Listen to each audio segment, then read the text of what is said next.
अखण्डमण्डलाकारम्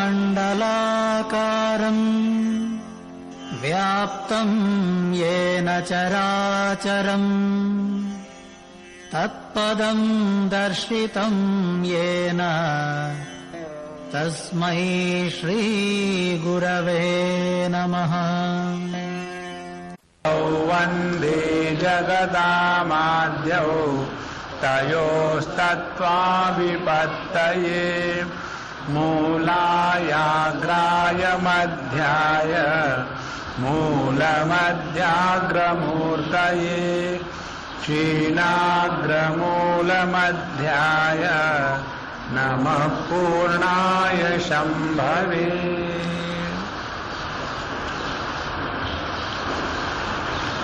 डिग्रडे चैतन्य जब टूट जाता है तब उसका मन तैयार हो जाता है, और जहां मन तैयार हो गया वहां काम का अंकुर उत्पन्न हो जाता है, और जहां काम का अंकुर उत्पन्न हुआ वहां उसके बाद संसार प्रारंभ। जई मनाचा अंकुरनुपजे तेथिलेनी मकरध्वजे तोची हन माजे तरीची घड़े। संत ज्ञानेश्वर महाराज हमको इस सिद्धांत के लिए उदाहरण दे रहे हैं। सिद्धांत ये है कि 44वें ओवी का तैसे सुखपणा ये वो लाजे आपुले सुख पावो ते आनिका चाखो सुवो ये ही लकाई। यदि सुख उसका अनुभव हो सका तो वह सुख था ही नहीं, वह केवल सुख का या आनंद का एक आभास मात्र था। कारण क्या कि कोई भी अनुभूति में, कोई भी अनुभव में यह अनुभव लेने वाला जिसका अनुभव ले गया है और लिया जा रहा है, और जो अनुभव, इसकी त्रिपुटी होना आवश्यक है। और इसीलिए आत्म सुख में या अपने स्वरूप का अनुभव ये असंभव मात्र है। तो ये सिद्धांत हुआ कि जो स्वयं अनुभव स्वरूप है उसका अनुभव कैसे लिया जा सकता है। और यदि हम कहें कि उसका अनुभव हमको हो रहा है तो हमने अपने आप को अनुभव से भिन्न समझा। और ये बताने के लिए आप उदाहरण दे रहे एक के बाद एक। जैसे दिन के समय चंद्रमा नहीं दिखता तो चंद्रमा का होना अपने में ही है, उसमें देखने वाला और देखा गया ऐसा जो द्वैत है चंद्रमा की दृष्टि में, वो दिन के समय नहीं होगी, क्योंकि दिखने वाले को हमको चंद्रमा दिखेगा नहीं। दूसरा उदाहरण, रूप नाही तई लावण्य। यदि कोई निराकार हो तो निराकार को सौंदर्य का संबंध नहीं। अंग नुठी तई तारुण्य। यदि किसी का शरीर वर्धन न हो गया हो और उसको कहे कि ये जवान है तो असंभव। उसी प्रकार से क्रिया न फुटे तई पुण्य कैसे असे। तो जब तक के कोई कर्म ना हो तब तक के पुण्य का अभाव रहता है। उसी प्रकार से अब ये मन का उदाहरण लेते हैं कि जब तक मन है तभी तक काम और उसके विक्षेप और संसार है, लेकिन जहां काम, उसके विक्षेप और संसार सब समाप्त हो जाते हैं, ऐसे मनस की उत्पत्ति होने के पूर्व जिनका सभी का अव्यक्त या अभाव मात्र रहता है। एक और उदाहरण लेते हैं, फिर वो सिद्धांत बताएंगे। का वाद्य विशेषांची सृष्टि जय जन्म नेघे दृष्टि तई नादू ऐसी गोष्ठी नादाची जोगी। यदि वाद्य विशेष सभी जितने वाद्य हैं संगीत के वो रखे और अभी उनको छेदना प्रारंभ नहीं किया तो उसमें से जितना संगीत निकलने वाला है वो संगीत है कहाँ? तो वो संगीत अपने में ही है। जरा इसको ध्यान से समझना, वो संगीत अपने में ही है। माने क्या कि उस संगीत में संगीत या शब्द का सुनने वाला, शब्द के सुनने का अनुभव जिसको हो रहा है, शब्द सुनने का अनुभव, ये सभी के सभी बातें नाद के उत्पन्न होने के पूर्व उस नाद के अव्यक्त स्थिति में ही रहती है। देखो, जैसे उन्होंने एक उदाहरण दिया था कि गन्ने का रस, उस रस की मिठास, उसके मीठेपन का अनुभव यदि कोई खाने वाला ना हो तो उसकी मिठास कहां रहती है? तो the sweetness is in sweetness itself, उससे वो भिन्नता नहीं है। माने उस रस में, उस मिठास में अनुभव लेने वाला और अनुभव लिया गया, ये द्वैत अभी निर्माण नहीं हुआ।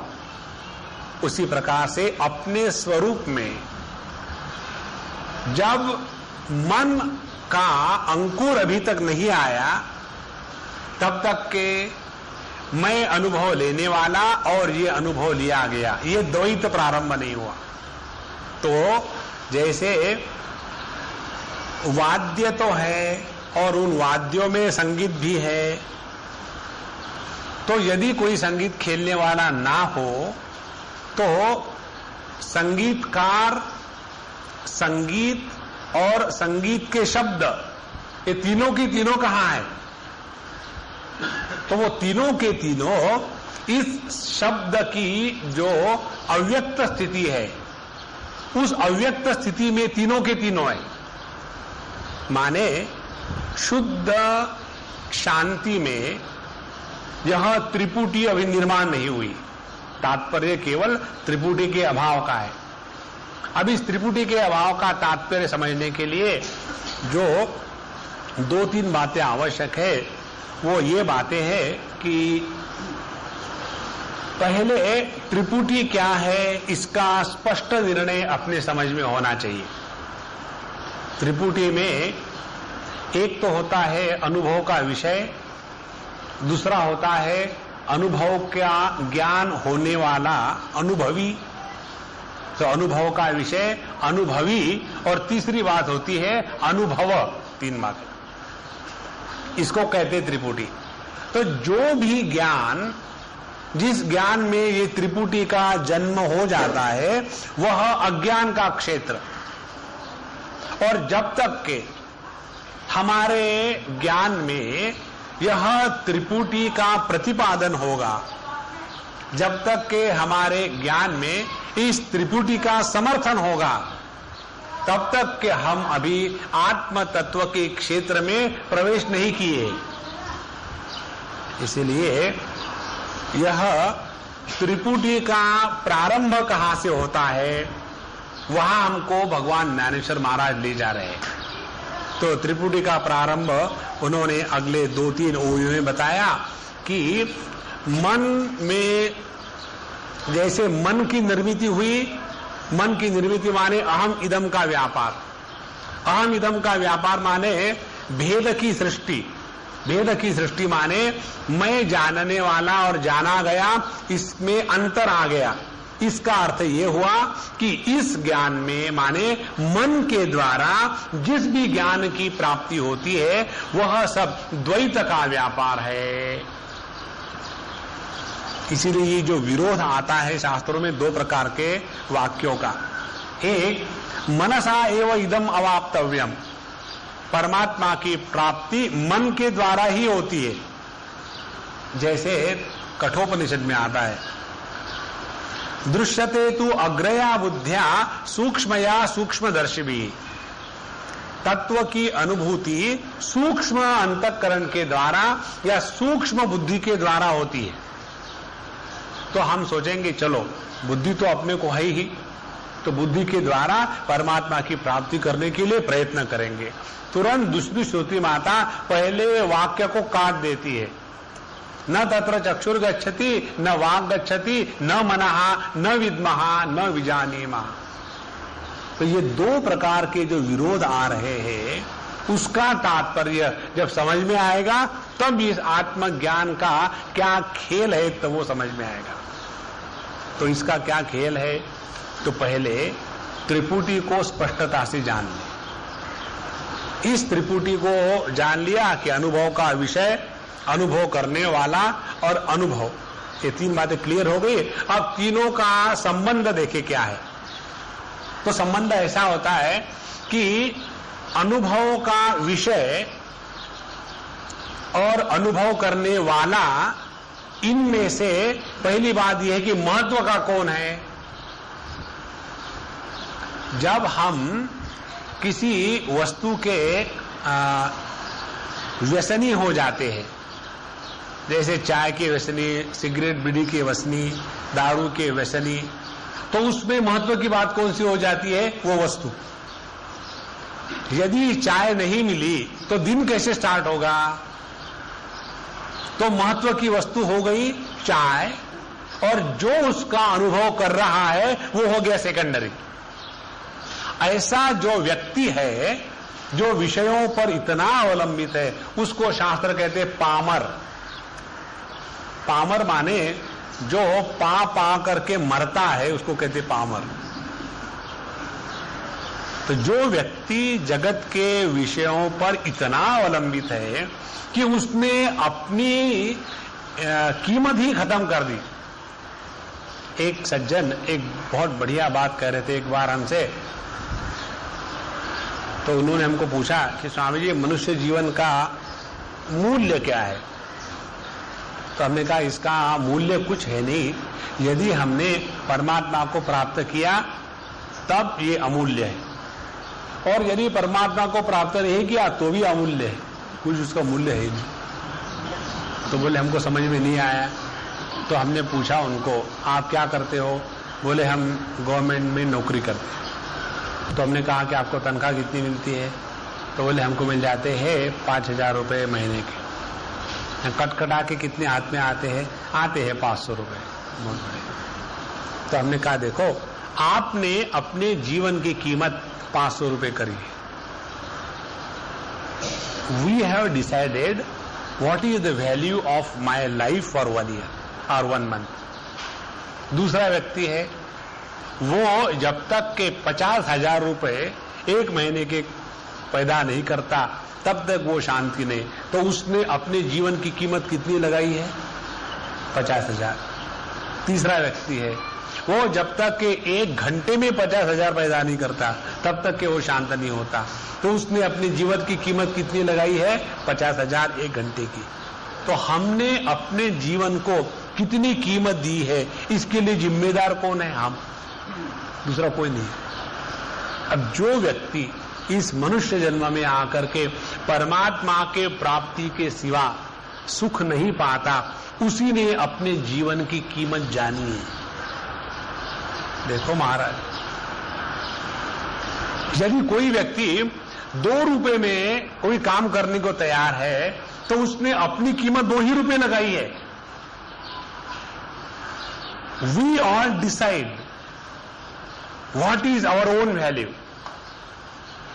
जिस व्यक्ति ने अपने इस मनुष्य जन्म का अर्थ तात्पर्य परमात्मा के प्राप्ति के सिवा इसका दूसरा कोई प्रयोजन नहीं है, और इसे कुछ भी प्राप्त हो जाए उसमें जब हमको तसल्ली नहीं होती तब हमने अपने जीवन का मूल्य जाना है। तो ये त्रिपुटी में महत्व की बात क्या है ये पहले हमको समझना है कि हमारे इस ज्ञान की त्रिपुटी में अनुभव का विषय ज्यादा महत्व का है कि अनुभव महत्व का है कि अनुभव करने वाला महत्व का है। 3 बातें।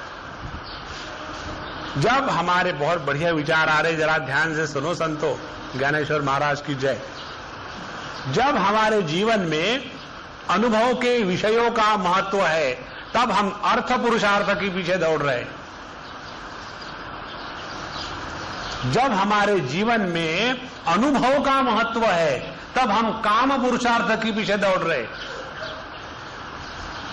और जब हमारे जीवन में अनुभवी जो अनुभव कर रहा है उसके पीछे दौड़ रहे हैं, तब हम धर्म पुरुषार्थ के पीछे चल रहे हैं।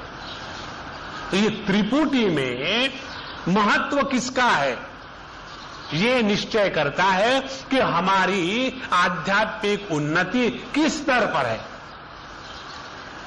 यदि हमने अपने जीवन में अनुभव करने वाली वस्तुओं को महत्व दे करके उसी में आनंद का अनुभव शुरू कर दिया, तो हमने अपने आनंद को अपने से दूर रख दिया ईंट पत्थरों में। बैंक बैलेंस देखा, बड़ा मजा आया, आज तो आई एम वेरी हैप्पी।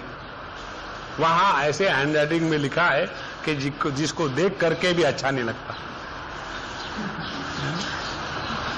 लेकिन उसी से खुश हो गए। तो जब हमारे जीवन में वस्तु का महत्व बनता है त्रिपुटी में, तब हम त्रिपुटी निष्ठावान हो गए। हमारे जीवन में अर्थ का ही मुख्य प्रयोजन है। जब हमारे जीवन में अनुभव का ज्यादा महत्व है, तब हम अनुभव के ही चक्कर में पड़े रहेंगे। और कौन सा अनुभव हम सबको चाहिए? अच्छा अनुभव, माने भोग के लिए।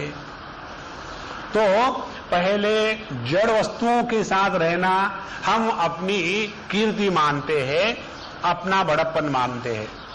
दूसरी स्थिति भोग करने में, अपने इंद्रियों के गुलाम होकर के रहने में अपनी परिपूर्णता मानते हैं, दूसरी स्थिति। और तीसरी स्थिति, जब हमारी दृष्टि अर्थ और काम से हट करके जो भोग लेने वाला, जो अनुभवी है, उसके ऊपर गई, तब हम धर्म पुरुषार्थ में आ गए।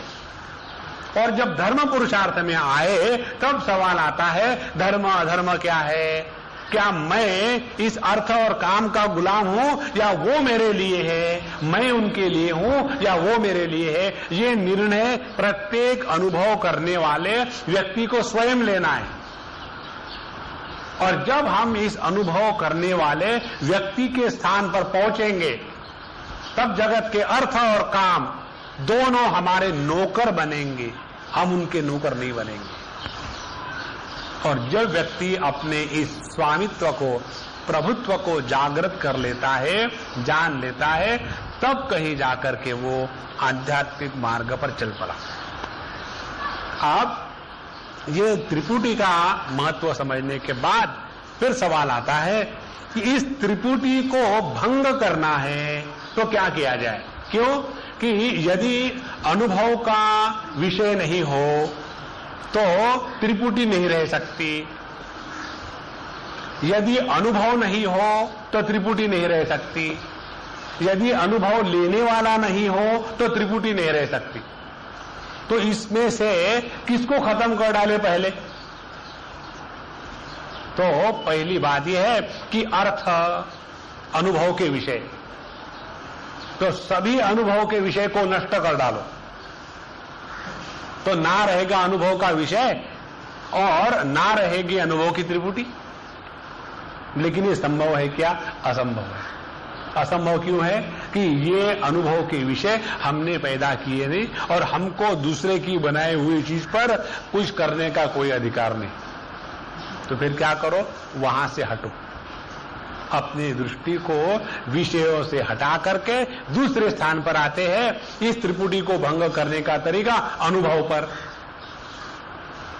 अनुभव पर आने के बाद यदि हम अपने अनुभवों को नष्ट करना चाहेंगे तो उसके 2-3 तरीके हैं। एक है अकॉर्डिंग टू नेचुरोपैथी, और दूसरा है अकॉर्डिंग टू कीमोथेरेपी।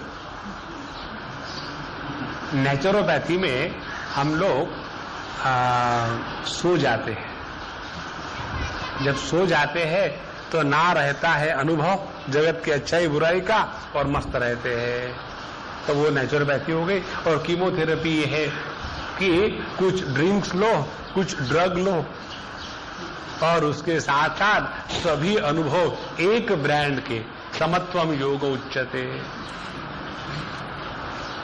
दूसरा प्रकार ये है।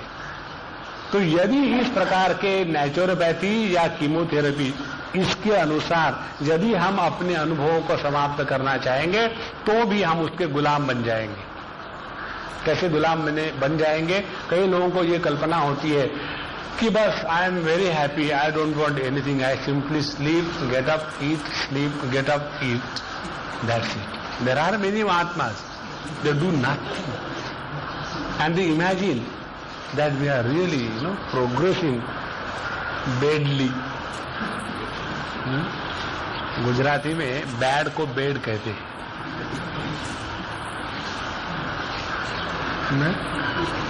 तो बेडली प्रोग्रेसिंग। और अब तीसरा स्थान है, हम अपने इस अनुभव के त्रिपुटी में से ये अनुभव करने वाला जो है उसके ऊपर कुछ करें। तो ये तीन में से निकलने के जो तरीके हैं उस तरीकों को कहते हैं आध्यात्मिक साधना।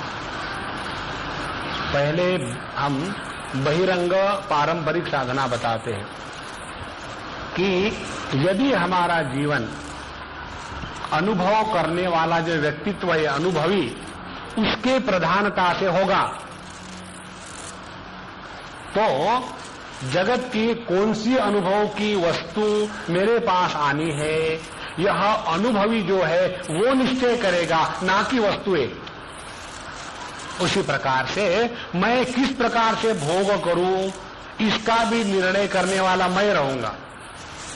तो जब हमारे जीवन में अपने व्यक्तित्व का अस्मिता रूपी संस्कार जागृत हो जाता है तो व्यक्ति अनुभव का क्षेत्र और अनुभव इनसे ऊपर उठता है। इन दोनों से ऊपर उठना माने इसके एक दो वाक्य में आपको समझाएंगे। जगत के किसी वस्तु पर अवलंबित न रहना माने हमने अनुभव के क्षेत्र का त्याग कर दिया, और जगत के किसी भी अनुभव से प्रभावित नहीं होना माने हमने अपने अनुभव का त्याग कर दिया है। दो बात देखो। अब सवाल यह आता है कि जो जगत के किसी भी वस्तु पर अवलंबित नहीं होता और किसी भी अनुभव से प्रभावित नहीं होता वो महात्मा जी है कौन? This individual for whom the world and the experiences of the world are meant। तो यहां जो संत ज्ञानेश्वर हमको बता रहे हैं कि ये सभी के सभी, जरा ध्यान से सुनना, सभी के सभी अनुभव की जो त्रिपुटी है उसका सीध है अहम वृत्ति और इदम वृत्ति। इसमें अच्छा, जब हमने इदम वृत्ति का क्षेत्र त्याग करके अहम वृत्ति पर आए और इस अहम वृत्ति को जब अपने स्वरूप की तरफ टर्न कर लिए तो उसमें फल व्याप्ति नहीं हो सकती। कारण क्या कि जिसका हम दर्शन करने जा रहे हैं उसके सामने व्यक्तित्व नहीं टिकता। जैसे सूर्य के सामने दीपक ले जाओ जलाने के लिए या दिखाने के लिए तो उसका व्यक्तित्व समाप्त हो जाता है। उसी प्रकार से वैयक्तिक व्यक्तित्व का अस्तित्व संपूर्णता के सामने एकदम विलीन हो जाता है। तो उस समय अनुभव रहित अनुभव, ज्ञाता रहित ज्ञान, यह जो बचता है वो अपनी असलियत है। अब ये स्थिति हमारे ज्ञानेश्वर महाराज के शब्दों में कहते हैं अगले दो ओयों में, नाना काष्ठाचिया विटारा वो सरलिया ही अनड़ा लागणे ते केवड़ा असंगासी ची। नाना काष्ठाचिया विटारा, नाना माने या, काष्ठाचिया विटारा वो सरलिया ही अनड़ा। जब अग्नि से लकड़ी हट गई या जब लकड़ी से अग्नि हट गया तो क्या कहेंगे? अग्नि समाप्त हो गया? बोले नहीं। तो अग्नि अपने अव्यक्त स्वरूप में स्थित हो गया।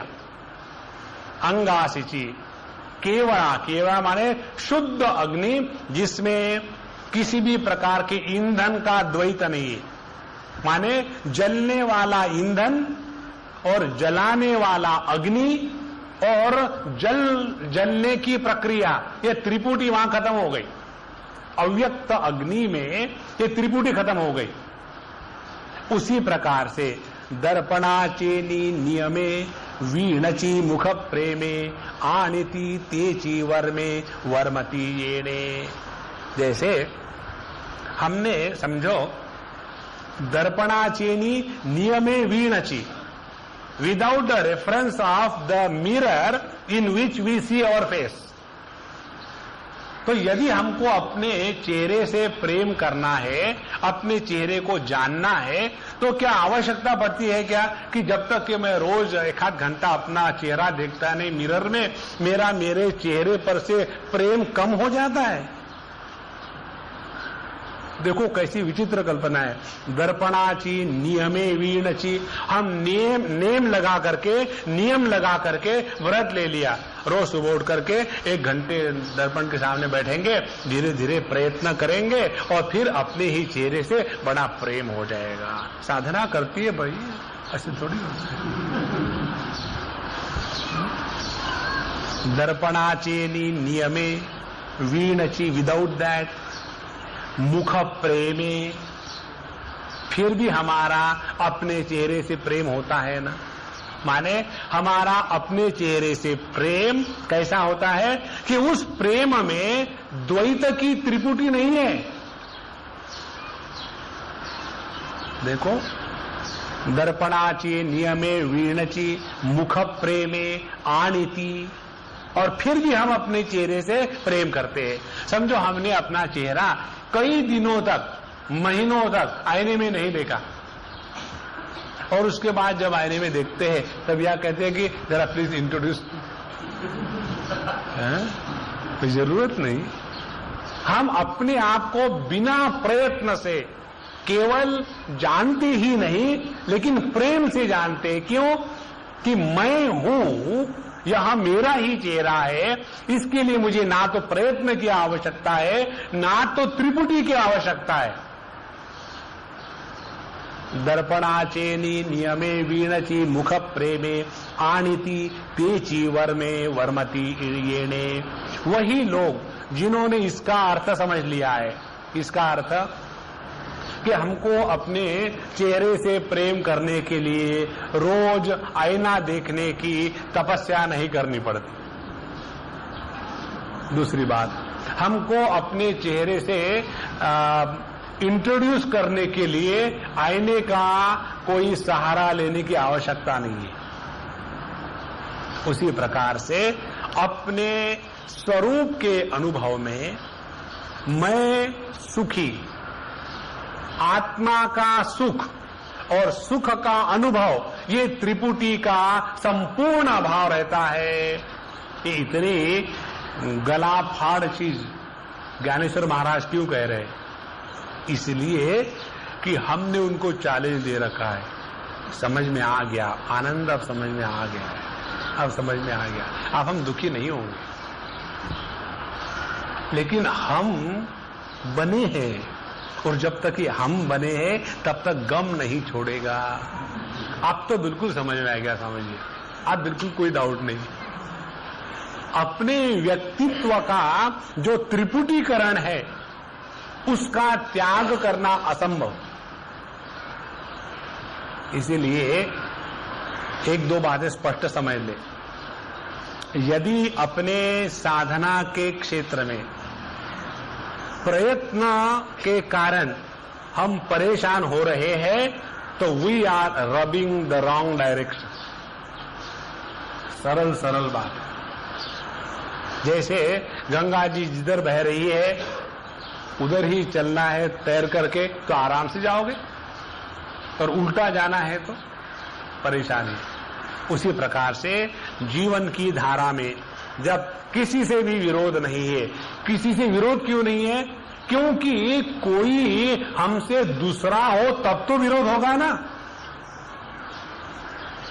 अब देखो, हम आंखों से देखते हैं, हम कान से सुनते हैं, तो आंखों का कानों के साथ विरोध है क्या? बिल्कुल नहीं। और विरोध भी नहीं है और कंपटीशन भी नहीं है। कारण कि एक ही है कि जो देखने में अभिव्यक्त हो रहा है वही सुनने में अभिव्यक्त हो रहा है। तो उपाधि के दृष्टि से तो होगी बातें, देखने वाला सुनने वाला, लेकिन जो देखने सुनने वाला है उसमें ये भ्रांति नहीं है कि मैं देखने वाला अलग हूं और मैं सुनने वाला अलग हूं।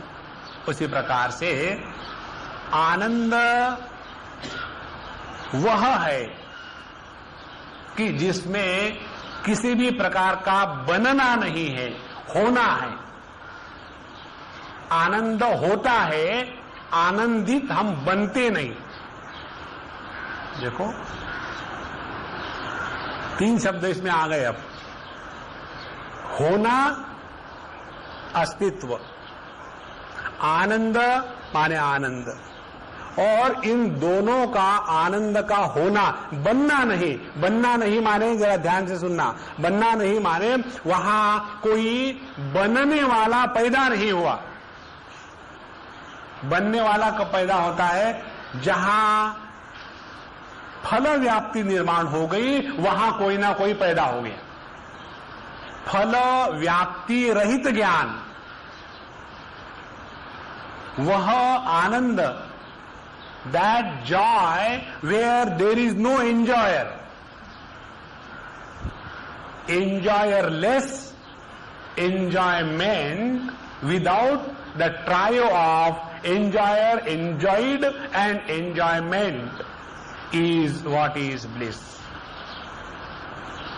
दर्पणाचे नियमे वीणची मुख प्रेमे। अच्छा, यदि ये स्थिति समझो हमको प्राप्त हो गई, कल्पना ही करनी है, तो ऐसी कल्पना क्यों करे? आई एम ए डोरमैट,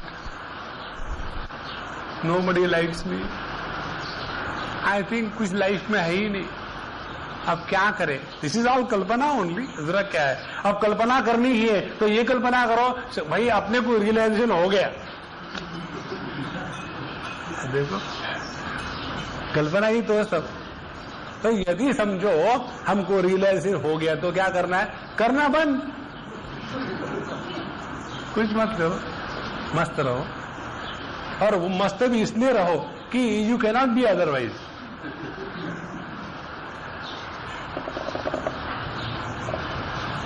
तो जो व्यक्ति, आप देखो यही स्थिति वास्तविकता है, भगवान का शब्द वही है कि जो व्यक्ति अपने मुख से प्रेम करने के लिए क्या साधना करता है? कोई साधना नहीं करता। कारण क्या? हम अपने मुख से प्रेम करते नहीं, प्रेम होता है, करते थोड़ी है। जब प्रेम करते हैं तो प्रेम में गिरते हैं, और जब प्रेम होता है तो प्रेम चढ़ता है, गिरता नहीं। और जब प्रेम चढ़ता है तो मस्ती आती है।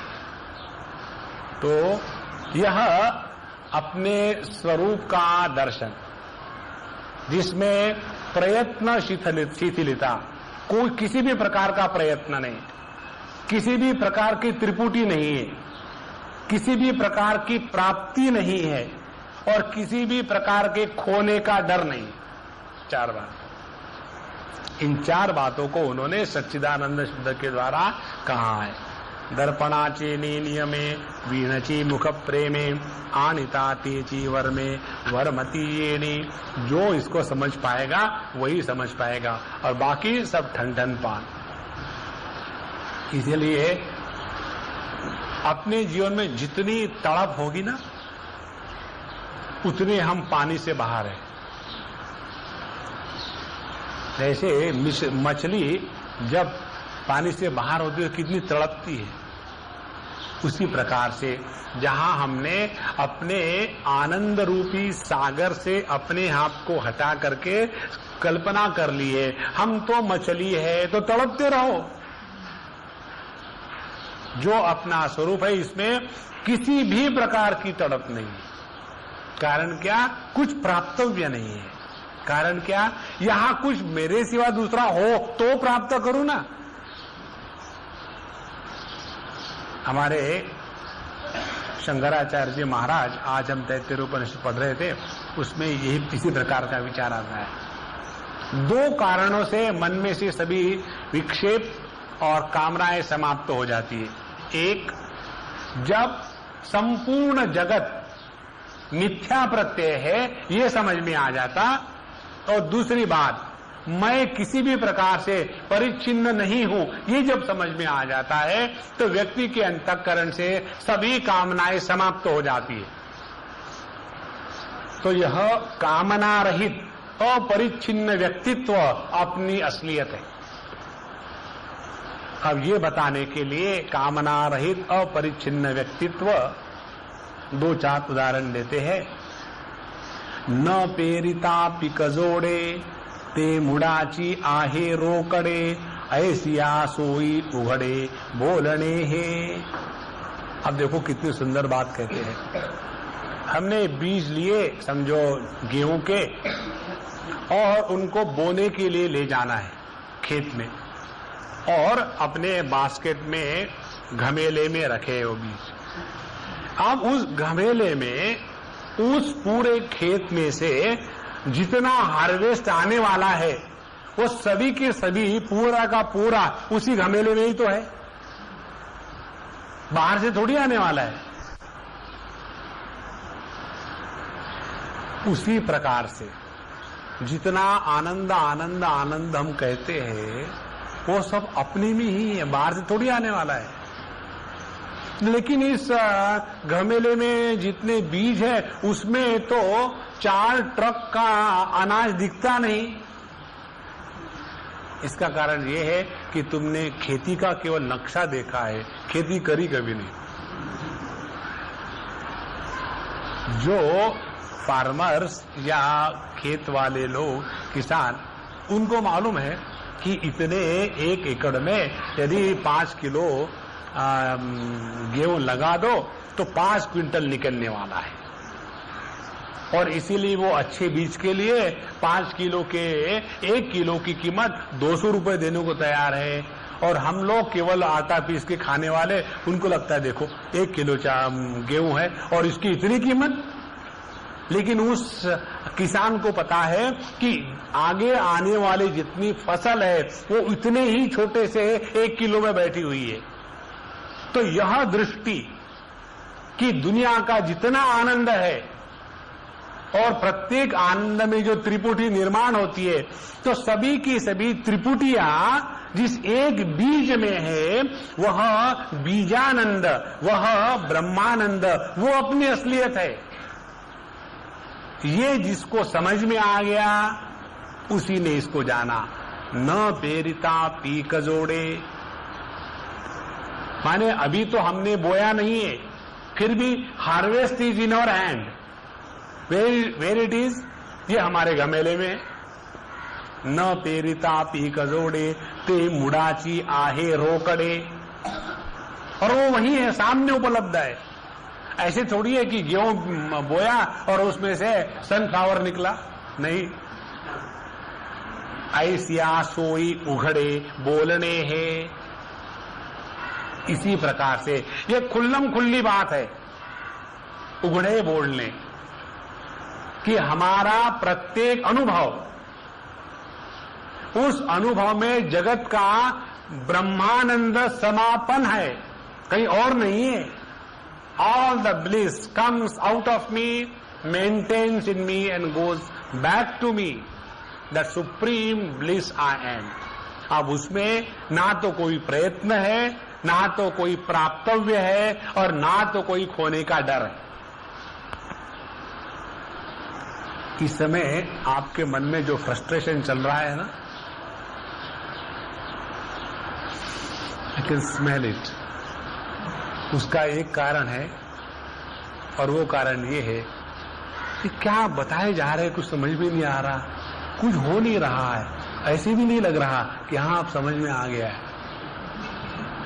और ये यदि हो रहा हो कि समझ में आ रहा है, और यदि ऐसे लग रहा है कि हाँ कुछ तो भी हो रहा है, तो सब गड़बड़ घोटाला हो गया। कुछ समझने का भी प्रयत्न मत करो, कुछ समझना नहीं है, ये समझ के परे है। एक हमारे मित्र थे आर्किटेक्ट, हमने उनको पूछा, हम लोग किसी चीज में बात कर रहे थे, सीलिंग, लैंड सीलिंग, ये सीलिंग, ऐसे तो हमने उसको सडनली पूछा, मैं भाई महात्मा जी बताओ what is the meaning of ceiling. तो पहले जो लैंड सीलिंग मनी सीलिंग का चक्कर चल रहा था वही सीलिंग दिमाग में भरा होता उनके। तो बोले सीलिंग माने, तो ही टुक सम टाइम। तो हमने कहा देखो आर्किटेक्ट साहब आपको समझ भी नहीं आएगा, आपके it is beyond your head.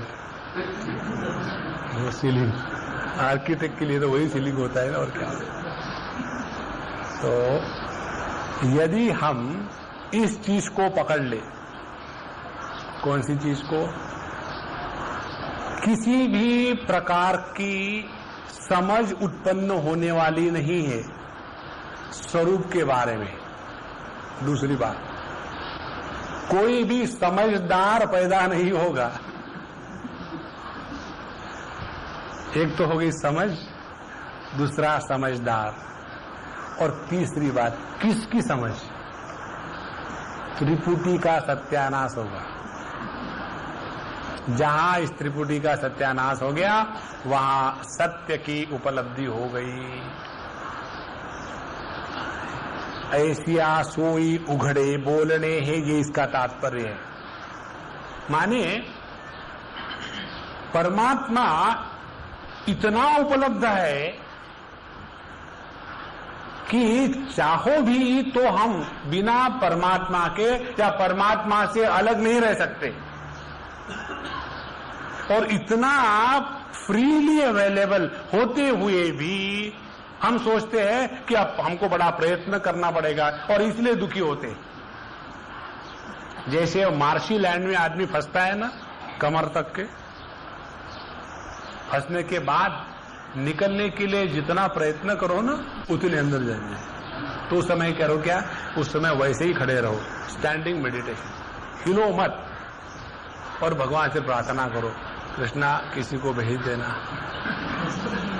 कोई एक आधा fishing person let him come, और हिलो मत, चिल्लाओ मत, शांत रहो। और जब देखते हैं प्रभु कि अब ये ऐसी स्थिति पर पहुंच चुका है कि इसका व्यक्तित्व जो प्रयत्न करना चाहता है अब वो शिथिल हो गया है, और उसी समय परमात्मा किसी ना किसी रूप से आता है और वहां आकर के हमको उस कर्तृत्वाभिमान की प्रयत्न करने की जो दलदल है, जो कीचड़ है, उसमें से उठाता है। एवं विशेष सामान्य दोनों नातरे चैतन्य ते भोगिजे अनन्य तेणेसी सदा। फिर वो घूम फिरा करके उसी तत्व पर आ दे। एवं विशेष सामान्य तत्व की उपलब्धि दो प्रकार से होती है। एक विशेष उपलब्धि, विशेष उपलब्धि माने जैसे बिजली की विशेष उपलब्धि है लाइट के रूप में ट्यूबलाइट से, बिजली की विशेष उपलब्धि है फैन के मूवमेंट के रूप में फैन से, और सामान्य उपलब्धि क्या है कि बिजली है और आपको कुछ काम था नहीं, आप जाकर के खड़े हो गए हाथ लगा करके, तो आपको सामान्य उपलब्धि हो गई, आप एकदम सर्वसामान्य हो गए, आपकी विशेषता गायब। उसी प्रकार से चैतन्य विशेष और सामान्य माने, विशेष माने अभिव्यक्त मैनिफेस्ट, और सामान्य माने अव्यक्त अनमैनिफेस्ट। शुद्ध चैतन्य मैनिफेस्ट और अनमैनिफेस्ट इनके परे। हम देखो 7वें अध्याय में विषय आता है भगवद गीता का, उसमें भगवान बताते हैं भूमिरापो नलो वायु खम्मनो बुद्धिरेव च अहंकार इति यम्मे भिन्ना प्रकृति रष्टधा। अपरा प्रकृति, एक अपरा प्रकृति होगी। अब दूसरी प्रकृति है परा प्रकृति। जीवभूता महाबाहो ययेदम धार्यते जगत, परा प्रकृति होगी जीवभूता। तीसरी है मत्तः परतरम नान्यत किंचिदस्ति, नहीं, तीसरी है अहम कृष्णस्य जगतः प्रभव प्रलयस्तथा, और यह संपूर्ण जगत मुझसे उत्पन्न होता है प्रभव, और प्रलय मुझी में समाप्त हो जाता है। तो तीन बातें हो गई, जगत, जीव और जगत जीव का हिसाब रखने वाला ईश्वर, तीन आ गए। और फिर भगवान आप कौन हो? भगवान कहते हैं मत्तः परतरम नान्यत, मेरा कोई ईश्वर नहीं है। जैसे जीव जगत के लिए ईश्वर है तो मेरे लिए कोई ईश्वर नहीं, भगवान कहते हैं मत्तः परतरम न। तो हो सकता है कि आपके जैसा कोई होगा, नान्यत, मेरे जैसा कोई नहीं है। फिर आपसे घटिया तो कोई होगा नहीं, मेरे से घटिया भी कोई नहीं है। कारण क्या? मैं मात्र हूं, सूत्रे मणिगणा इव। चार स्थितियां हो गई। जगत जीव के खेलने का स्थान, जीव खेलने वाला खिलाड़ी और ईश्वर रेफरी है ना। और फिर परमात्मा कौन है? ना तो वो जगत है जड़ता प्रधान, ना तो वो जीव है परिच्छिन्न, ना तो वो ईश्वर है दोनों का अकाउंट करने वाला सीए। वो है तुरीय तत्व। और कैसा है वो? ना तो मुझसे कोई बड़ा है और इसीलिए किसी के सामने झुकने की जरूरत नहीं, क्योंकि मुझसे बड़ा कोई है ही नहीं, मेरे जैसा कोई नहीं और इसीलिए कंपटीशन की जरूरत नहीं, और मेरे से घटिया कोई नहीं, इसीलिए सुपीरियरिटी कॉम्प्लेक्स का चक्कर नहीं। देखो कैसी मजे की बात। सूत्रे मणिगणा एव, ये बात यहां कह रहे। एवं विशेष सामान्य, विशेष हो गया जीव जगत, और जीव जगत में ईश्वर सामान्य होता है। वही ईश्वर अंतःकरण में अभिव्यक्त होकर के जीवत्व को प्राप्त हुआ, और वही ईश्वर उपादान कारण बनकर के जगत बना। एवं विशेष सामान्य दोनों नातये चैतन्य, जो शुद्ध चैतन्य है उसमें जगत की जड़ता का दोष नहीं है, जीव की परिच्छिन्नता का दोष नहीं है, और ईश्वर के परोक्षता का दोष नहीं है। तीनों बातें जिसमें नहीं। एवं विशेष सामान्य दोनों नातये चैतन्य, ते भोगिजे अनन्य तेनेसी सदा। इसका अनुभव वही कर सकता है जो होता है। जैसे हमारे रामदास स्वामी के पास कोई सज्जन गए और उन्होंने पूछा कि महात्मा जी ये बताइए कि जो ज्ञानी लोग होते हैं उनके क्या लक्षण हैं। कल भी जब हम आ रहे थे शिरडी से तो हमको एक सज्जन ने पूछा, Swami ji there are many people who show themselves to be gyani and there are some who are really gyani, how to differentiate between them. तो हमने उनको कहा कि देखो हमको तो मालूम नहीं, क्योंकि हम दोनों कैटेगरी में नहीं आते, हम तो केवल पढ़े पढ़ाए हैं, तो वही बताते हैं कि संत रामदास स्वामी ने कहा है शहाणाच जाणे शहाण्याची लक्षणे, है ना। यदि हम अपने गुरु को कहते do you know my Guru is really realise,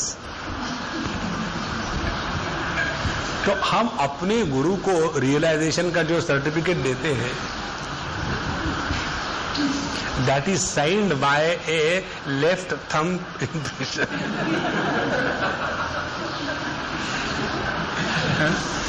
गुरु को रियलाइज करना कहना, इससे बढ़कर के अज्ञान की कोई पराकाष्ठा नहीं।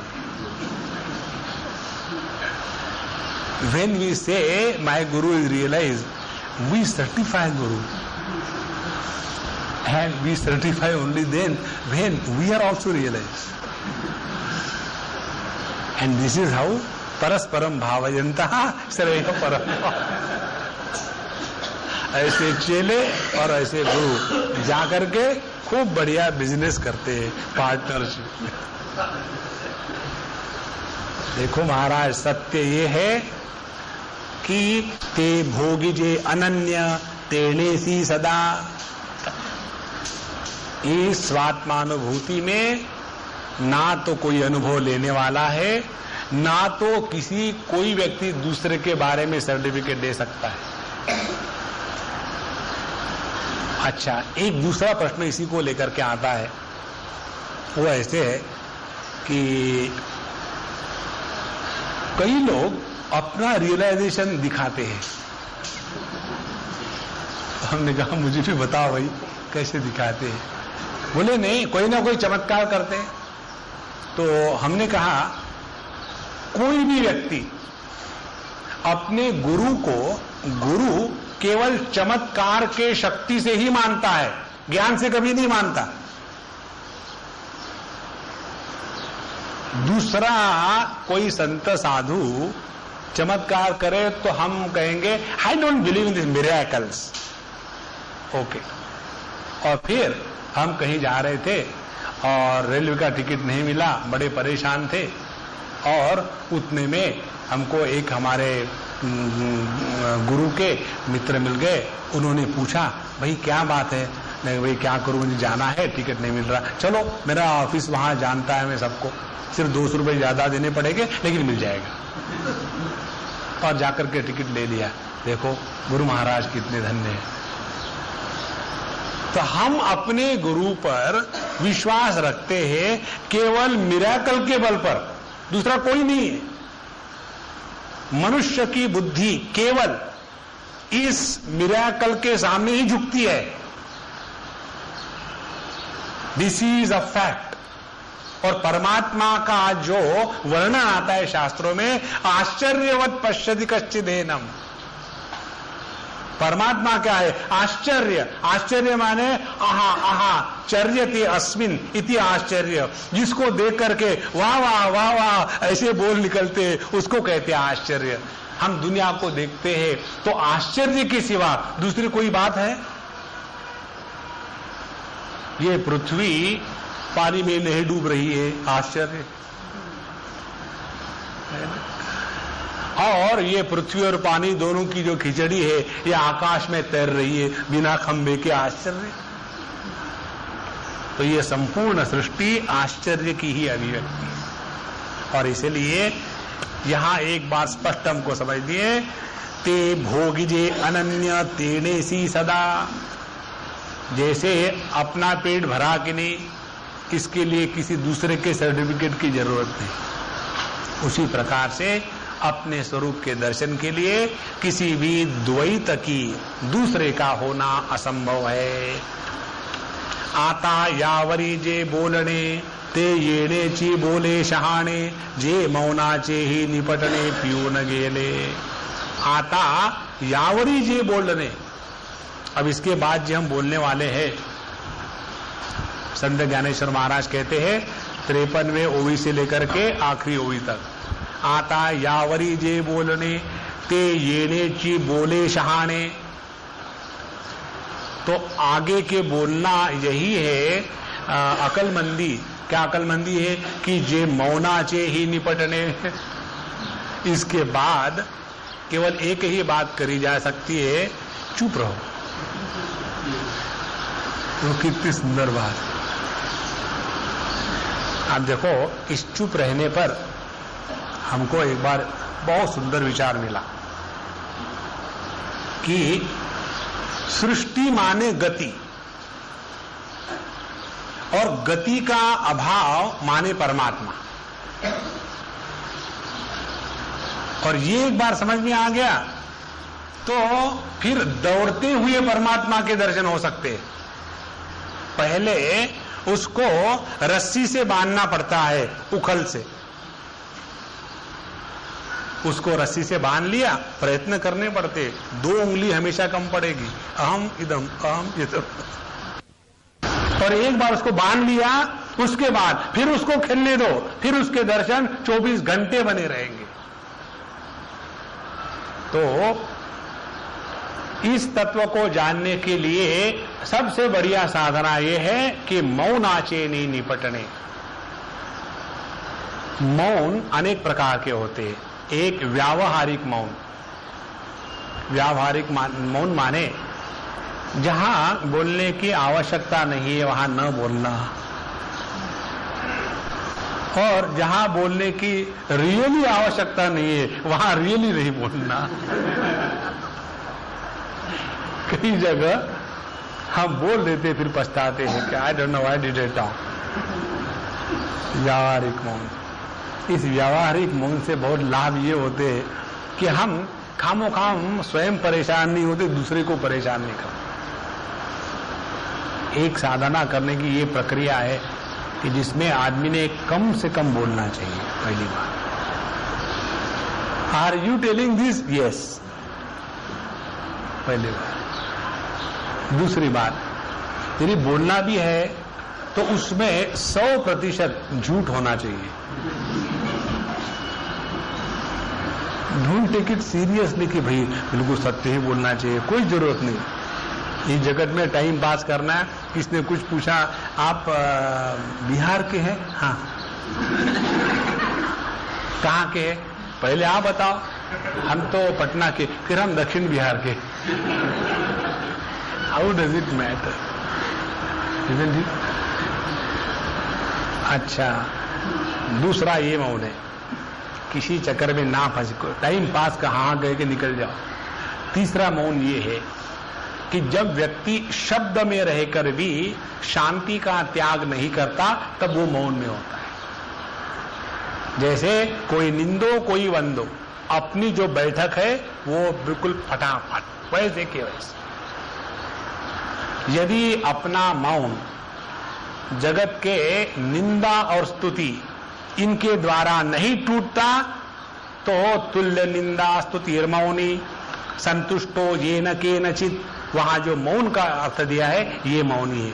मौनी बाबा माने मुंह बंद करके बैठे, कागज पेंसिल के गट्ठे पड़े हुए लिख लिख करके, वो मौन नहीं, वो मौन का कार्टून है।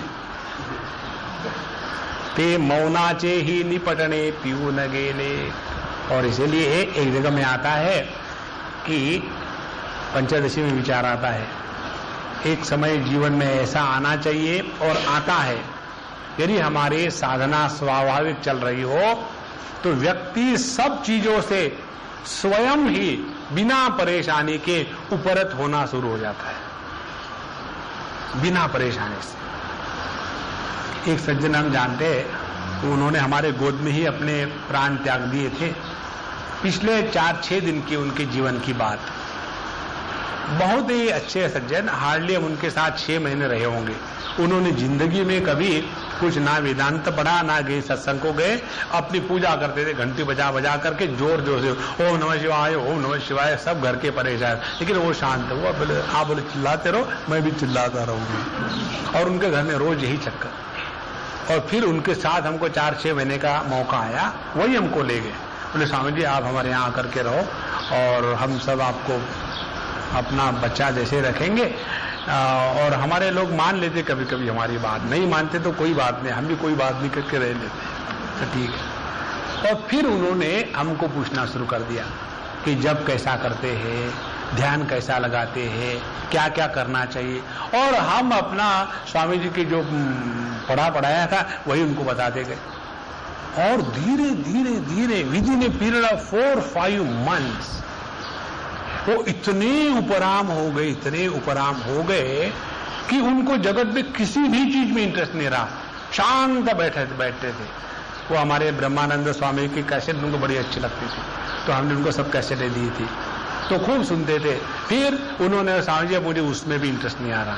मुझे इंटरेस्ट किस में आ रहा? बोले बस मुझ में ही इंटरेस्ट है, मुझे किसी में इंटरेस्ट नहीं आ रहा। He was talking the same experience without knowing what is talking. और इतने उपराम हो गए। फिर उनके लड़के के शादी का चक्कर आया, बोले स्वामी जी आप लड़की पसंद कर लो और फिट करा लो। So much totally withdrawn.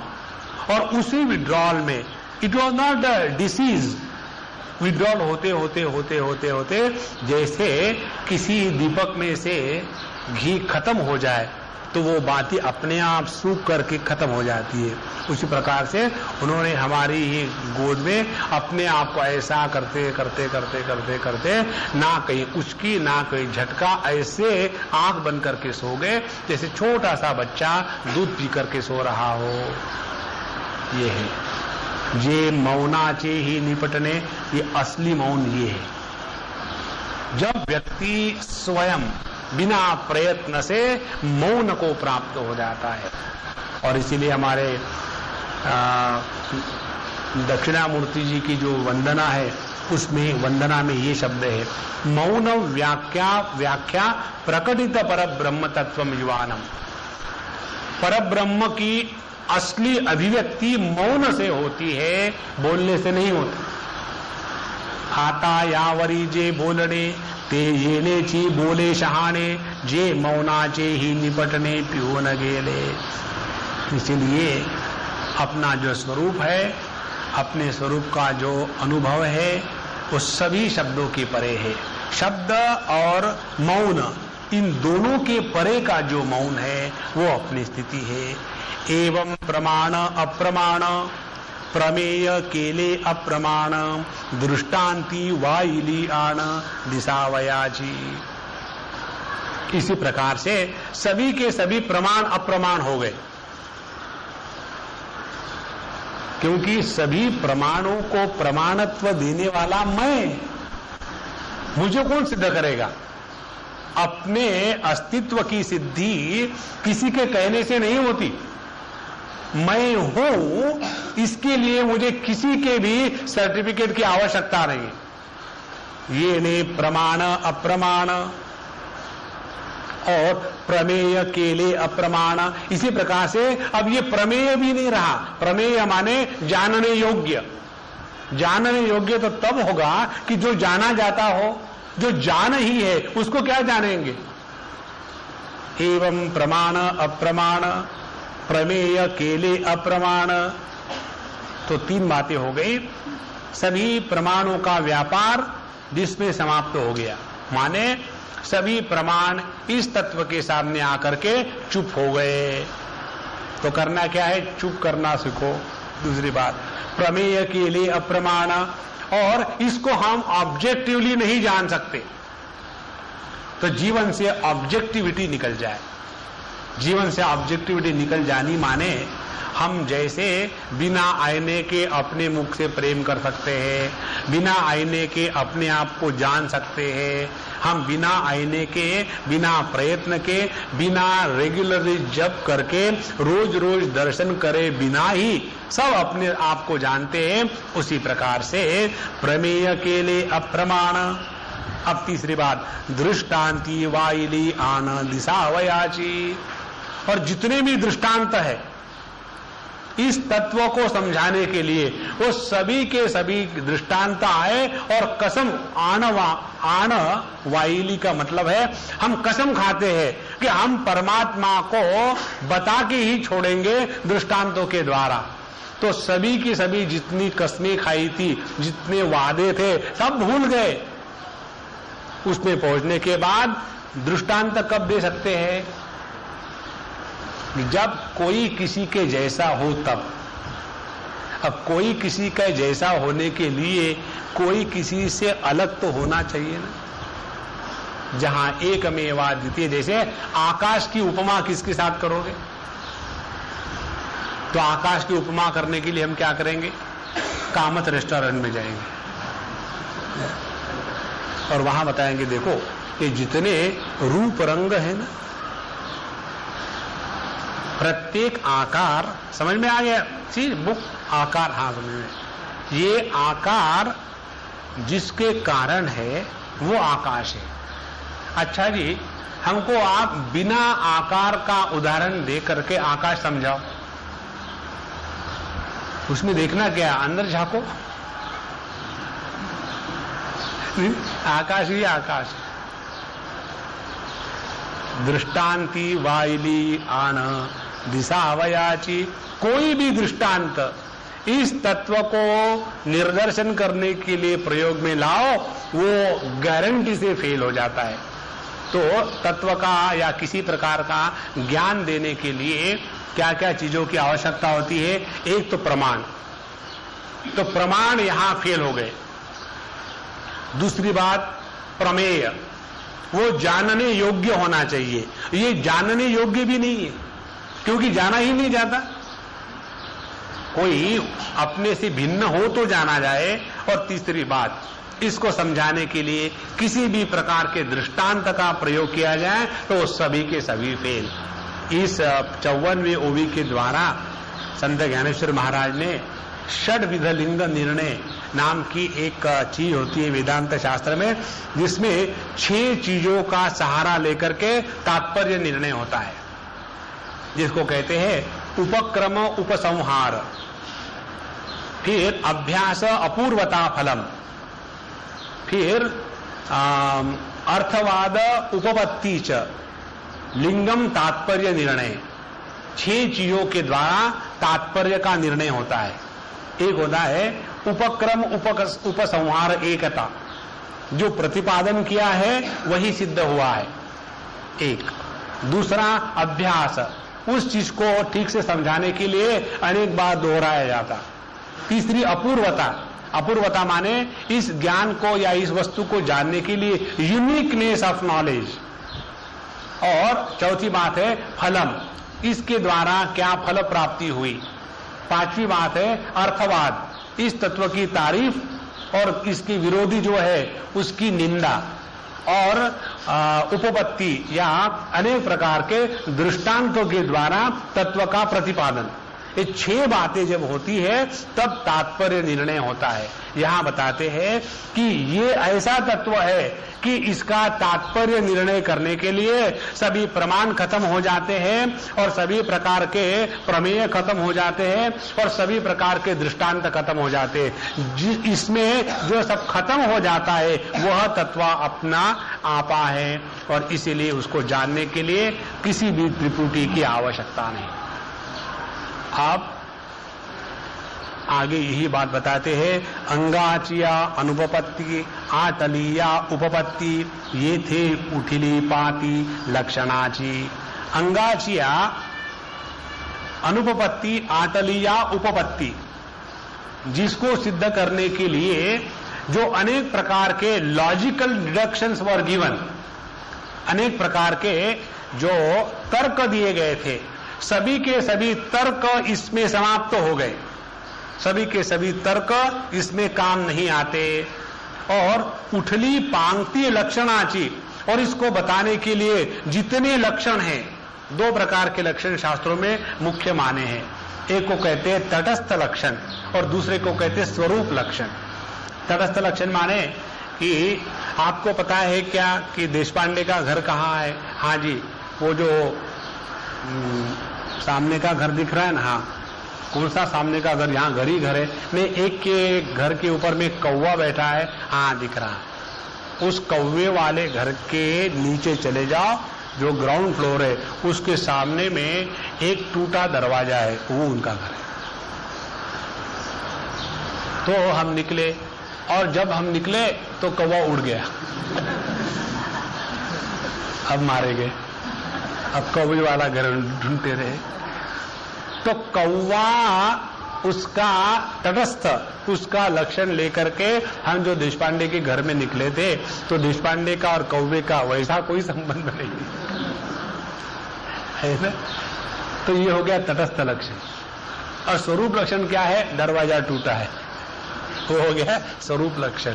उसी प्रकार से यह परमात्मा तत्व जगत का अभिन्न निमित्त उपादान कारण है, जिसने जग निर्माण किया, जो जगत का नियंत्रण करता है, जहां जगत विलीन हो जाता है, जहां जीव इत्यादि निर्माण होते हैं, जहां ईश्वर रहता है, ये सभी के सभी परमात्मा के स्वरूप लक्षण ने, परमात्मा के तटस्थ लक्षण, स्वरूप लक्षण नहीं। और स्वरूप लक्षण क्या है? सत्यम ज्ञानम अनंतम ब्रह्म यो वेद निहितम गुहायाम। तो यहां ये 2 बातें बताते हैं, अंगाचिया अनुपपत्ति आटलिया उपपत्ति।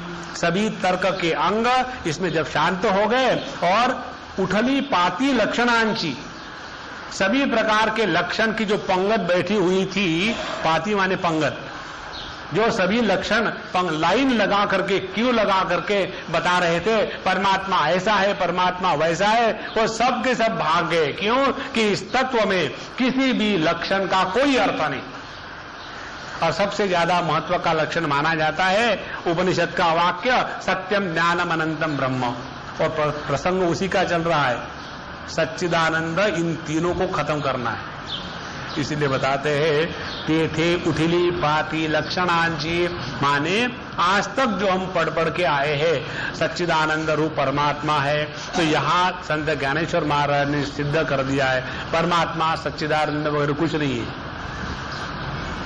सत तो केवल असत की निवृत्ति के लिए है, चित केवल जड़ की निवृत्ति के लिए है, और आनंद केवल परिच्छिन्नता की निवृत्ति के लिए है। तत्व इन सब के परे है, और इसीलिए सच्चित आनंद इन शब्दों के द्वारा परमात्मा का यथा योग्य निर्णय नहीं होता। ये इनका कहने का तात्पर्य। ये थे उठली पाती लक्षणाची।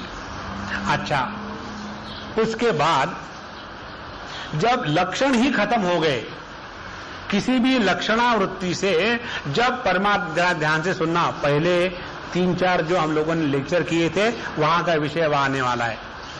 तो जब किसी भी प्रकार के लक्षण हमको अयोग्य नहीं मालूम होते तत्व के बारे में, तो उन लक्षणों का सहारा लेकर के जो हम साधना कर रहे हैं वो भी खत्म हो गई। जैसे ये लक्षण दिखाए थे कि आप जब वहां जाओगे तो बीच में नदी आएगी, और नदी को तैर जाने के लिए एक आपको वहां बोट करनी पड़ेगी। और फिर ये बताया जितने हमने लक्षण बताए ना वहां पहुंचने के लिए, वो लक्षण झूठ है। लक्षण झूठ है माने नदी वदी कोई नहीं है। अब नदी वदी कोई नहीं है तो बोट की क्या जरूरत है? तो जितने परमात्मा के डिस्क्रिप्शन करने के लिए तटस्थ और स्वरूप लक्षण बताए थे, जब वो लक्षण ही गलत निकले तो उन लक्षणों का सहारा लेकर के जितनी साधना करने की प्रक्रिया थी वो भी खत्म हो जाती है। और यही बात अब 56वें ओवी में कहते हैं, उपाय मागी लपाय घेऊनी जालेवाय प्रतीति सांडिली सोय प्रत्ययाची। हम लोगों ने देखे 4 उपाय। कौन से उपाय है? 4। सबसे स्थूल है अण्वोपाय, फिर है शाक्तोपाय, फिर है शांभवोपाय, और फिर है अनुपाय। तो ये यहां बात कर रहे हैं। उपाय मागी लपाय घेऊनी जालेवाय, जो हिंदी में कहते हैं ना दुम दबा के भाग लेना, मागच्या पावली परतने मराठी जो कहते हैं। तो ये जो उपाय है, तो अण्वोपाय की परिपक्वता हो गई, पहुंच गए शाक्तोपाय में। शाक्तोपाय की परिपक्वता हो गई, पहुंच गए शांभवोपाय में। और शांभवोपाय की परिपक्वता होते ही हम पहुंच गए अनुपाय में। अनुपाय में माने जो उपाय नहीं है, जो अनुग्रह है। तो जहां व्यक्ति शांभवोपाय को पहुंचने के बाद उसके बाद की स्थिति अपने प्रयत्न से नहीं होती, वहां गुरु के अनुग्रह की आवश्यकता होती है। और जो बात गुरु के या संत महात्माओं के या भगवान के अनुग्रह से प्राप्त होती है उसको उपाय नहीं कहते। ये बात यहां कहते हैं। उपाय मागी लपाय घेऊनी जालेवाय, माने अण्वोपाय से निकल करके शांभवोपाय तक चलना। यहां तो आप जितनी मर्जी कर लो मेहनत और अपनी साधना, लेकिन अगली असली जो एंट्री है परमात्मा में वो होती है केवल गुरु कृपा से। उसमें चाहे कितने भी झटके खाओ आप, कुछ नहीं होने वाला। ये बात यहां कहते हैं कि जब तक के हमारा मैं साधने करने वाला व्यक्तित्व जिंदा है, तभी तक के अण्वोपाय शाक्तोपाय शांभवोपाय इसकी झंझट चलती रही। अण्वोपाय में हम ये जो अनुभव का जगत है उसको जीत लेते हैं। उसके बाद शाक्तोपाय में हम अपने अनुभवों को जीतते हैं। शांभवोपाय में हम अपना अनुभव लेने वाला जो व्यक्तित्व है उसको जीतने का प्रयत्न करते हैं। लेकिन इस प्रयत्न की परिपूर्णता केवल अनुपाय में होती है, जहां गुरु का अनुग्रह ही हमको अपने व्यक्तित्व से परे ले जाता है। ये बात यहां कह रहे हैं। इसीलिए इस तत्व में प्रवेश पाने के लिए सभी प्रकार के प्रयत्न संपूर्ण समाप्त हुए। प्रतीति सांडिली सोय प्रत्ययाची, वहां किसी भी प्रकार का प्रत्यय माने अनुभव नहीं है कि जैसे अनुभवोपाय होगा तो उसके हमको अलग अलग अनुभव आने लगेंगे, फिर शाक्तोपाय होगा तो उसके हमको भिन्न अनुभव आने लगेंगे, शांभवोपाय होगा तो फिर और सिद्धियां जागृत होने लगेगी। इस प्रकार से ये तीनों उपाय जो है इसके द्वारा स्थूल जगत को हम जीत लेते, सूक्ष्म जगत को जीत लेते हैं और दैवी शक्तियों को अपने आप में प्राप्त कर लेते हैं। लेकिन इस प्रकार की कोई चीज जब कोई महत्व नहीं रखती तब जाकर के अपना व्यक्तित्व समाप्त हो गया गुरु के आशीर्वाद से और फिर हम उसके परे चले जाते। ये बात है। प्रतीति सांडिली सोय प्रत्ययाची, इस प्रकार से सभी प्रयत्न यहाँ समाप्त हो गए। ये थे निर्धारेसी विचारू निमोनी जाला सारू स्वामी चा संकटी शूरू सुभटू जैसा। तो विचारों की परिपूर्णता यहाँ होती है। ये थे विचारो निर्धारेसी with firm commitment and final surrender। ये थे विचारो निर्धारेसी निमोनी जाला सारू। The thinking process gets totally halted. It is not becoming like in deep sleep also the thinking process gets halted। यहाँ जो कहा है कि विचार निमोनी जाला सारू, माने अहम इदम की जो वृत्तियां थी वो वृत्तियां हमेशा के लिए शांत हो गई है। इसके बाद जीवन जो होगा वो वृत्ति जीवन नहीं होगा, और जिस जीवन में वृत्ति का प्राधान्य नहीं होता उस जीवन में ना तो किसी चीज के प्राप्ति का अभिमान होता है, ना तो कोई भी चीजों के कारण मन में ग्लानि निर्माण होती है। दो बातें। साधु संतों के जीवन की सुंदरता यही है, उनको अपने जीवन में कोई चीज हासिल हो गई तो उसका गर्व नहीं होता। कारण क्या कि वो वृत्ति ज्ञान में नहीं रहते, और यदि उनके द्वारा कुछ अच्छी बुरी चीज हो जाती है तो उसके कारण भी उनको ग्लानि कभी नहीं आती। कारण क्या, ग्लानि भी केवल वृत्ति के क्षेत्र में है। इसलिए सबसे बड़ी साधना यह है कि हमारे अंतःकरण में किसी भी चीज को लेकर के एक क्षण के लिए भी ना तो अभिमान होवे ना तो ग्लानि होवे। जहां ग्लानि और अभिमान दोनों समाप्त हो गए वही हम अपने सभी विचारों के वृत्तियों के ज्ञान के परे गए। अन्यथा जैसे तैत्तिरीयोपनिषद में आता है कि I should not have done this किमहगम साधुना करवम, जब मैं जवान था तो मैंने अच्छी साधना क्यों नहीं करी। भगवान आप यदि हमारे जीवन में 50 साल पहले आ जाते तो कितना अच्छा रहता। ये सब जो बातें हैं ना, ये सब वृत्ति ज्ञान की बातें हैं, इसका कोई मतलब नहीं है। चाहे आपने 25 लोगों को मार दिया हो, लेकिन इसी क्षण उस ग्लानि के परे चले गए हैं तो आपने कर्तृत्वाभिमान को जीत लिया है। सर्वथा वर्तमानोपि स योगी मई वर्तते, भगवान कहते हैं सर्वथा वर्तमानोपि, फिर उसका व्यवहार कुछ भी हो कैसा भी हो, सहा योगी मई वर्तते, वो मुझ में स्थित है। अन्यथा अर्जुन के द्वारा कर्णों को मरवाने के बाद भगवान कृष्ण के मन में ग्लानि आनी चाहिए थी, वो नहीं आई।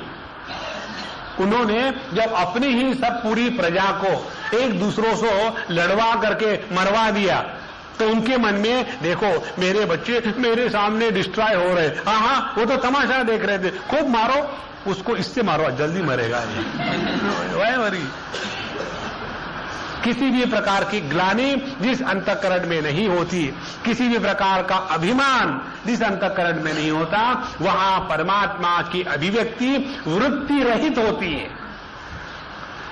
वृत्ति रहित परमात्मा की अभिव्यक्ति को कहते हैं अवतार। जन्म कर्म च मे दिव्यम एवं यो वेत्ति तत्वतः, भगवान कहते हैं भगवद गीता में, जो मेरे जन्म और कर्म को जानता है तत्वतः। क्या तत्व है? उनके कर्मों के पीछे अहंकार की वृत्ति नहीं है, और कर्म फल को प्राप्त करते समय ग्लानि की वृत्ति नहीं है। जन्म कर्म च में दिव्यम।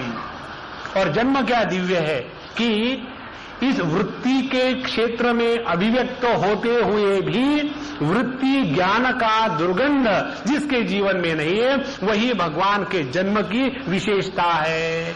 अजोपि सन नव्ययात्मा भूतानाम ईश्वरोपि सन। श्री कृष्णा ये थे निर्धारेसी विचारो निमोनी जाला सारो स्वामी चा संकटी शूरु सुभटु जैसा। जैसे कोई सैनिक हो और अपने राजा के लिए लड़ रहा हो तो वो अपने आप को मिटा देगा, उसी प्रकार से ये जो विचार निकला हुआ था अपने स्वरूप को जानने के लिए, उस विचार ने अपनी बाजी लगा दी और केवल स्वामी मात्र रहा। केवल जिसकी इंक्वायरी हो रही थी वो रहा और उसके सामने इस वृत्ति का संपूर्ण समापन हो गया। इसलिए वृत्तियां जब तक रहेगी तब तक के हम तत्व से बहुत दूर है। नाना नाशु साधुनी आपुला बोधु बोधे लाजिला नुसधे पणे ठोटावला अनुभव जे थे। और बताते आगे, नाशु साधुनी आपला, अपना स्वयं का नाश प्राप्त करके बोधु बोधे लाजला। यह जो वृत्ति ज्ञान है, वृत्ति ज्ञान अहम ब्रह्मास्मि वृत्ति, इसके द्वारा उस अहम ब्रह्मास्मि वृत्ति ज्ञान ने अपना ही सत्यानाश कर लिया। और अपना सत्यानाश करने के बाद बोधु बोधे लाजिला, फिर उसको मैं सच्चिदानंद स्वरूप हूं ये कहने के लिए शर्म आ रही थी। क्यों? कि अब शब्द नहीं है, अब वृत्ति नहीं है, तो कैसे बोले। इस विषय को संत तुलसीदास जी कहते हैं सीता माई के वर्णन में कि उनको जो आनंद हो रहा था भगवान रामचंद्र जी को पहले बार जब देखे थे, तब वो कुछ बोल नहीं पाई। कारण ये था कि देख तो रही थी आंख से, लेकिन आंखों में बोलने का सामर्थ्य नहीं है। और बोल तो सकती थी जिह्वा से, लेकिन जिह्वा को देखने का सामर्थ्य नहीं है। देखो कितनी सुंदर विचार के जा रहा है। उसी प्रकार से नाश साधुनी आपुला बोधु बोधे लाजिला, अहम ब्रह्मास्मि वृत्ति के द्वारा जब हम अपने स्वरूप के पास पहुंचे तो ये अहम ब्रह्मास्मि वृत्ति ज्ञान नष्ट हो गया। और उसके बाद ये ज्ञान ज्ञान है ये कहने वाला तो कोई चाहिए ना, और कहेंगे भी तो पता चलेगा ये गलत है, और इसीलिए लज्जा के मारे शांत हो गया। और फिर कैसा रहा ये अनुभव? नुसधे पने थोटा वाला अनुभव ये थे। ये केवल अनुभव है, यहां बोलना वलना कुछ नहीं है। यहां ना तो वृत्ति ज्ञान है ना तो सच्चिदानंद है। जैसे हम लोग समझो कहीं घूम के आते हैं, घूम के आने के बाद लोग पूछते हैं, हाँ आप वहां गए थे सिद्धवाड़ी कैसा रहा? बहुत बढ़िया रहा। जाते समय ट्रेन 26 घंटे लेट। और उसके बाद जब जा रहे थे बस में टिकट ही नहीं मिल रहा था, और बड़े मुश्किल से मिला। आगे गए और बस पंचर, और उसके पास स्टेपनी नहीं थी। ये हमारा अनुभव। खूब बोलते जाएंगे, जिस अनुभव के बारे में बोलेंगे वो एकदम घटिया है। जैसे ना जिस प्रेम को बोलते हैं ना, I love you in writing, तो दैट इज द घटिया ऑफ द हाईएस्ट ऑर्डर। जो असली प्रेम होता है वो वाचिक नहीं होता, वो शाब्दिक नहीं होता। तो नुसधे पणे थोटा वाला, नुसधे पणे थोटा वाला ने, it is just being and not becoming happy. जब हम खुश होते हैं तो खुश बनना नहीं पड़ता, जब प्रेम होता है तब प्रेम करना नहीं पड़ता। नुसधे पणे थोटा वाला अनुभव जे थे। इसलिए अपने होने का जो अनुभव है, इस अनुभव में एक्सपीरियंसर, एक्सपीरियंस्ड और एक्सपीरियंसर, अपने स्वामी जी के शब्द, वो संपूर्ण जिसका अभाव है।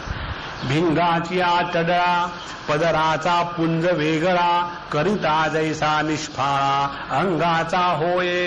कितना सुंदर उदाहरण देते हैं कि जैसे वो अभ्रक होता है ना, अभ्रक is always available in layers.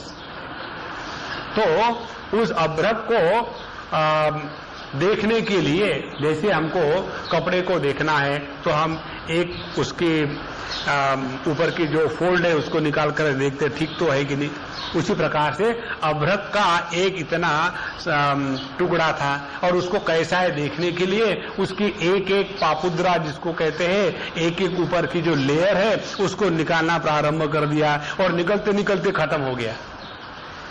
एक बिल्ली थी और वो बिल्ली को भी दूसरा काम था नहीं, तो ये मालकन जब भी स्वेटर बुनने को बैठती थी तब उस बिल्ली को हमेशा लगता था कि मुझे सब कुछ देती है मेरी मालकन खेलने के लिए, लेकिन वो जो गेंद है वो मुझे देती नहीं, मुझे एकदम यूजलेस टाइप का गेंद दे देती है। उसके हाथ में कितना अच्छा है, लाल नीला पीला, वो मुझे चाहिए, लेकिन उसको कभी नहीं मिलता था। एक बार की बात है कि वो कुछ बुन रही थी और बिल्ली भी देख रही थी, भगवान से प्रार्थना कर रही थी, भगवान मुझे वो गेंद दिलाओ तो बाकी कुछ नहीं चाहिए। भगवान ने उसकी प्रार्थना सुन ली और उतने में फोन बजा तो ये मालकन दौड़ते भागते फोन लेने के लिए गई और वो वहीं छोड़ दिया। और एक स्त्री को फोन आया हो तो 2 मिनट में थोड़ी खत्म होता है, तो उसके बाद वो फोन पर चिपके रही तब तक के ये बिल्ली उस गेंद को लेकर के अब तो मजा आया, अब खेलने लगी। और वो वुल बॉल था जिससे वो स्वेटर बुन रही थी, वो खेलते खेलते इधर गया उधर गया, उसके पीछे दौड़ इसके पीछे दौड़ और वो बॉल आगे दौड़ता गया और बिल्ली पीछे दौड़ती गई। और एक समय ऐसा आया कि पूरा का पूरा वूल का बॉल अनवाइंड हो गया और जाकर के बॉल खत्म। पता नहीं, अभी तो मैं खेल रही थी, यहाँ बिल्ली सोच रही है कि ये गेंद गया कहाँ। उसी प्रकार से ये जो स्फटिक के एक दूसरे के ऊपर लेयर होते हैं, जरा कैसा है देखूं तो सही, उसको देखने के लिए जब निकलना शुरू कर दिया तो सब खत्म। उसी प्रकार से ये त्रिपुटी का जहां हमने निर्णय करने के लिए प्रयत्न प्रारंभ किया, जगत क्या है, जगत का अनुभव क्या है और अनुभव लेने वाला क्या है, इन 3 लेयरों का जब हमने इंक्वायरी शुरू कर दी तो तीनों की तीनों गायब और हमारी स्थिति बिल्ली के जैसी हो गई कि कहाँ चला गया। ना यहाँ जगत है जिसको लेकर के हम पागल हो रहे थे, ना यहाँ वो दुखिया राम है जो सुख प्राप्त करने के लिए परेशान हो रहा था, और ना यहाँ किसी प्रकार के सुख और दुख इनका अनुभव है। एक उदाहरण और देते हैं कि का गजबजिला उबा पांघरुणे केळीचा गाभा सांडी ते वेळी उभा कैसा कीजे। एक बार एक केल के ये जो होते बनाना केले के पेड़, उसको गर्मी हो रही थी। गजबजिला उबा, उबा माने गर्मी होना, और उसने सोचा कि जरा कपड़े उतार डालो, बहुत गर्मी हो रही है, और उसने एक एक अपना कपड़ा निकालना शुरू कर दिया और फिर खत्म हो गया स्वयं। अरे मैं कहाँ चला गया, देखो कितना सुंदर है विचार। उसी प्रकार से ये पंच कोशों का जैसा विवेक होता जाएगा, ना तो स्थूल शरीर अन्नमय कोश जगत खत्म हो गया, इसको शक्ति देने वाला प्राणमय कोश ये खत्म हो गया, उसको अनुभव लेने वाला अच्छा बुरा अनुभव वाला मनोमय कोश वो खत्म हो गया, अनुभव लेने वाला व्यक्तित्व विज्ञानमय कोश वो खत्म हो गया, और जो प्रेरणा करने वाला आनंदमय कोश था वो खत्म हो गया। सब खत्म हो गए तो क्या बचा, जैसे केळीचा गाभा, जहां किसी भी प्रकार की त्रिपुटी का संबंध नहीं है, ऐसा केवल अपने आप, जैसे आकाश में सब कुछ है लेकिन आकाश किसी के भी द्वारा प्रभावित नहीं होता, उसी प्रकार से पहले भूताकाश से निकले चित्ताकाश में आ जावे, चित्ताकाश से निकले चिदाकाश में आ जावे, भूताकाश से चिदाकाश में आने की प्रक्रिया को कहते हैं अमृतानुभव का अध्ययन। तैसे अनुभाव्य अनुभाविक इही दोही अनुभूतिक ते गेलिया कैसे एक एकाशिची। जब तक के अनुभव की वस्तु अनुभव करने वाला ये दो रहेंगे तब रहेगा अनुभव। लेकिन जब अनुभव करने वाला और अनुभव की वस्तु ये दो नहीं रहेंगे तो इस अनुभव को क्या हम एक कहेंगे? इसको तो एक तब कहते हैं ना कि जब इसके सापेक्षता में 2 और 3 है तब इसको एक कहते हैं। तो जिस अनुभव में अनुभव करने वाला एक और अनुभव किया गया दूसरा, ये 2 एडिशनल है, तब उसको कहते त्रिपुटी युक्त ज्ञान। लेकिन वो अनुभव जिस अनुभव में एक के बाद दूसरा नहीं आता वो अपनी असलियत है। देखो, और इसीलिए वृत्ति ज्ञान की आवृत्ति हो सकती है। वृत्ति ज्ञान में रिपीटेशन इज पॉसिबल कि पहले पकौड़े खाने का बढ़िया अनुभव आया, फिर पेट गड़बड़ होने का दूसरा अनुभव आया, एक के बाद एक दूसरे अनुभव शुरू हो जाएंगे। लेकिन अपने स्वरूप का एकमात्र जिसके बाद 2 आने का सवाल नहीं। ते गेलिया कैसे एक एकाशिची। फिर ये एक अनुभव ऐसा है कि जिसमें द्वैत या दूसरे का संपर्क नहीं। अनुभव हा ठाववरी आपुलीची अवसरी ये अक्षराची हारी वाई लकाई।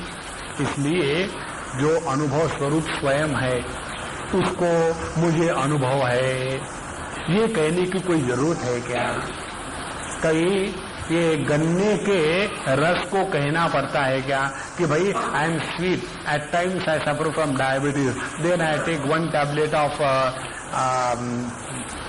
इंसुलिन? नो। उसी प्रकार से अपने स्वरूप के अनुभव में किसी भी प्रकार के द्वैत का व्यापार नहीं और किसी भी प्रकार के शब्दों की आवश्यकता नहीं। अब आखिरी ये 2-3 उसमें कंक्लूजन करते हैं। का परेशी पड़े मिथी तेथे नादा सौ नुठी माँ वा वरिजैल होठी के हे आहे। ये आखिरी के जो 4, 5, 6 ओलियां है इसमें अभी तक जो विषय हम लोगों ने किया है सच्चिदानंद, इसका अब सार आ जाता है। तो ये 62वें श्लोक से यहाँ 61वें में सिद्धांत दे दिया और 62वें से ये सिद्धांत का प्रतिपादन है जिसमें ये सच्चिदानंद शब्द की अनावश्यकता और आवश्यकता इन दोनों का प्रतिपादन है। कितना करकरा करके कहेंगे इस प्रकार से सच्चिदानंद शब्द का कोई मतलब नहीं, फिर भी यही वो शब्द है कि जो हमको मदद कर सकते हैं। इस प्रकार से वो फिर अगले 6वें अध्याय में प्रवेश करेंगे। तो हम अगले बार इस विषय को संपूर्णता को विराम देंगे। ओम पूर्णमदः पूर्णमिदं पूर्णात्